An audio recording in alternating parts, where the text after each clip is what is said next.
શું નામ છે આપનું? નાનોભાઈ હિરજીભાઈ મકવાણા, ડોળી એસોસિએશનના પ્રમુખ. ડોળી એસોસિએશન શું પ્રશ્ન છે, તમે બધા ભેગા થયા છો?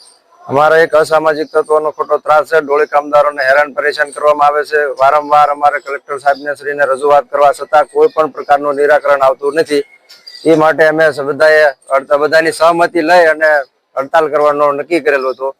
તે મુદ્દેથી અમે બધાએ આંદોલન કર્યું છે અને બીજા નાના મોટા પ્રશ્નો છે તેની સંકલન મિટિંગ બોલાવી એમાં અમારા પ્રશ્નનું નિરાકરણ લાવે તેવી અમારી માગણી છે. જ્યાં સુધી નિરાકરણ નહીં આવે ત્યાં સુધી અમારું આંદોલન એમનું શરૂ રહેશે. એ લોકો બીજું મંડળ કરવા માંગે છે. અસામાજિક તત્વોનો ત્રાસ એટલે કેવા પ્રકારનો ત્રાસ છે તમને? ખોટી રીતે ડોળી કામદારોને હેરાન પરેશાન કરવામાં આવે કે આ ડોળી લ્યો આ ડોળી લ્યો એવું ખોટી રીતે બધી જનસંઘની ડોળી છે. અહીંયા કોઈ પણ પ્રકાર નથી. અમારી જે ડોળી છે તે જનસંઘની છે. મહાસંઘ ને બધા પ્રતિનિધિના સ્ટીકર મારેલા છે પાછળ અને ટેકનોલોજી વાળી ડોળી છે, સોફ્ટવેર વાળી. એમાં કોઈ પણ પ્રકારની જો ફરિયાદ હોય યાત્રિકને તો એમાં રજૂઆત કરી શકે છે. અને ખોટી રીતે ડોળી કામદારોને ફસાવવાનો પ્રયત્ન કરે છે. ડોળી કામદારોને અને ખોટા કેસો કરવાની ધમકી આપવામાં આવે છે ડોળી કામદારોને. અને ખોટી રીતે યાત્રિકો પાસે ચડાવી અને બોલાવરાવી અને ખોટી રીતે ડોળી કામદારોને ગેરમાર્ગે દોરવા અને ખોટા વિડીયો બનાવે ડોળી કામદારોને. તો આજરોજ ડોળી કામદારોએ પાલિતાણાએ હડતાલ રાખેલી છે. કોઈ ડોળી કામદાર આજે ઉપર ગયેલ નથી, કોઈ કામ કરેલ નથી. જ્યાં સુધી આમનું પ્રશ્નનું નિરાકરણ ના આવે ત્યાં સુધી આ લોકો હડતાલ યથાવત રાખવાની વાત કરી રહ્યા છે.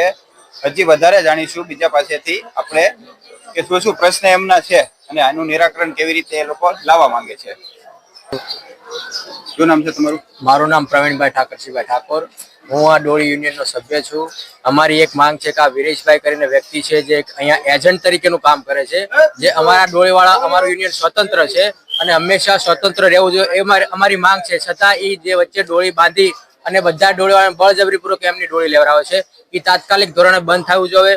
અમારા ડોળીવાળા સ્વતંત્ર છે, સ્વતંત્ર એમનો ધંધો કરવો જોઈએ. કોઈ વચ્ચે દખલ કરી ત્રીજો પક્ષ આ ન કરે એ અમારી ખાસ માંગણી છે. અને જ્યાં સુધી આ અમારી માંગણી પૂરી ન થાય ત્યાં સુધી અમારી આ હડતાલ છે કાયમ માટે યથાવત રહેશે ત્યાં સુધી. હા. પ્રદીપ પરમાર. બરાબર. શું પ્રશ્ન છે તમારા ડોળીવાળા? અમારો પ્રશ્ન છે એક જ છે, બરાબર, કે અમે ડોળી નક્કી કરીને આવી 5000 માં નક્કી કરી હોય કે 4000 માં કરી 6000 માં કરી હોય, અમારી રીતે અમે નક્કી કરવી છે. એમનો તો કઈ વિશ્વાસ છે નહીં. બરાબર. અમારી ઓફિસ એક જ છે, અમને એ કહીએ કે એમનો હક છે, કોઈ બીજાનો તો હક નથી. તો અમે 5-6000 માં નક્કી કરી હોય તો યાત્રિક પાસે જઈને કાર્ડ એમનું મેં દીધેલું, મારું કાર્ડ એમને દીધેલું હોય, ડોળી ફાઇનલ થઈ ગયું. બરાબર. તો યાત્રિક ને એમ કે તમે કેટલા પૈસા નક્કી કર્યા? યાત્રિકે 5000 નક્કી કર્યા. તો કે તમને હું સસ્તામાં નક્કી કરી દઉં છું 3000 માં, એટલે 2000 નો નફો અમારે જ તે. એટલે એવું બધું અમારે બંધ કરવાનું છે અને એને હસવાડો અહીંયાથી કાઢવાનો જ છે. કોને? વિરેશ કાકા. બરાબર. તો આનું આગળ ઓલું થશે ત્યાં સુધીની હડતાલ રહેશે એવી અમારી માંગ છે. બરાબર. ડોળી વાળાની ડોળી કામદારોનું એવું કેવું છે કે આ રીતે એમને હેરાન કરવામાં આવે છે, જેના કારણે ધંધામાં નુકસાન થઈ રહ્યું છે. એ નુકસાન એને રોજ આ પ્રશ્ન થયા છે, જેના કારણે અંતે એમને હડતાલ પાડવાની ફરજ પડી છે. આજ રોજ એમને હડતાલ પાડી છે અને હડતાલ યથાવત રાખવાની વાત કરી રહ્યા છે. આ એક વ્યક્તિના હિસાબે અમે બધા હેરાન થાય છે, આવી વાત આ લોકો કરી રહ્યા છે. હેરાન થાય છે. બરાબર છે. આપણે હજી બીજા ભાઈઓ પાસેથી જાણશું કે કેવા કેવા પ્રશ્ન એમને થઈ રહ્યા છે. આપણી સાથે વધુ એક ભાઈ છે અહીંયાના, જે ડોળી કામદાર છે, વર્ષોથી ડોળી ઉપાડવાનો ધંધો કરે છે, અહીંયા મજૂરી કરે છે. એમની પાસેથી જાણશું, વધારે માહિતી લેશું કેવા કેવા પ્રશ્ન એમને હાલ થઈ રહ્યા છે. શું નામ છે આપનું? મારું નામ મુકેશભાઈ કુરજીભાઈ મકવાણા છે. મારું ગામ ડુંગરપુર છે. હું ડોળીનો વ્યવસાય 15 વર્ષથી કરું છું. અત્યાર સુધીમાં યાત્રિકોએ જે કઈ કીટ આપી, યોગદાન ડોળીવાળાને આપ્યું છે, તો કોઈ ડોક્યુમેન્ટ માંગ્યા નથી. અને અત્યારે એક ગોળ ને એક કીટ દઈ અને અમારા ડોળીવાળા પાસેથી આધાર કાર્ડ ને રેશન કાર્ડ ને ડોક્યુમેન્ટ માંગ્યા છે. અને એ લોકોએ ડોળીવાળાને શેરતી કરીને આવી રીતે એને રજીસ્ટર બનાવ્યું છે. એ રજીસ્ટર અમારું રદ કરે અને અમારા ડોળીવાળાના ડોક્યુમેન્ટ પાછા આપે, એ અમારી માંગ છે. અને ડોળીવાળાને હેરાન કરે છે એ અમે અહીંથી દૂર કરવા માંગી છીએ. જ્યાં સુધી ડોળીવાળાને આ માંગ પૂરી નહીં થાય ત્યાં સુધી અમે હડતાલ ઉપર રહીશું.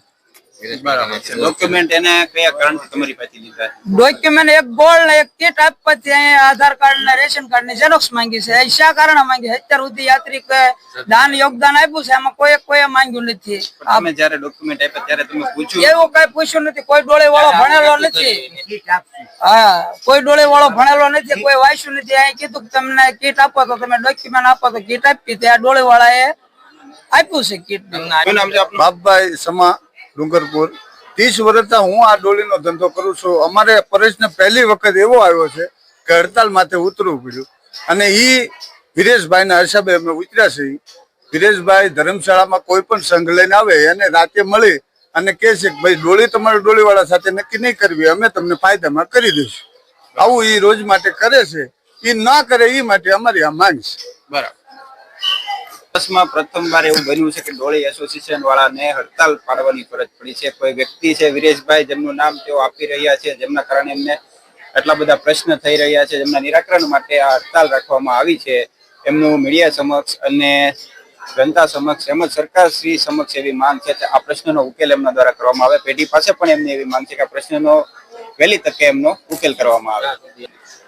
મારું નામ નાનુભાઈ હિરજીભાઈ મકવાણા, ડોળી એસોસિએશનના પ્રમુખ પ્રતિનિધિ. હવે ડોળી કામદારોને કે તમારે કોઈ જૈન સમાજની લાગણી ન દુભાય તે માટે થઈને તમે કાર્યો કરી છે. એમાં જૈન સંઘો અને જૈન સમાજની સાથે રહીને જ કામ કરવા માંગીએ છીએ. કોઈ પણ અને અમારા કામદારોને રોજીરોટી પડે તે પણ અમને પણ નુકસાની પડે છે પૂરેપૂરી. તે માટે અમે કોઈ પણ પ્રકારનું આવું કરવા માંગતા નથી, પણ આવી ખોટી તકલીફ ઉભી કરે એના કારણે અમારા પગલું લેવું પડ્યું છે.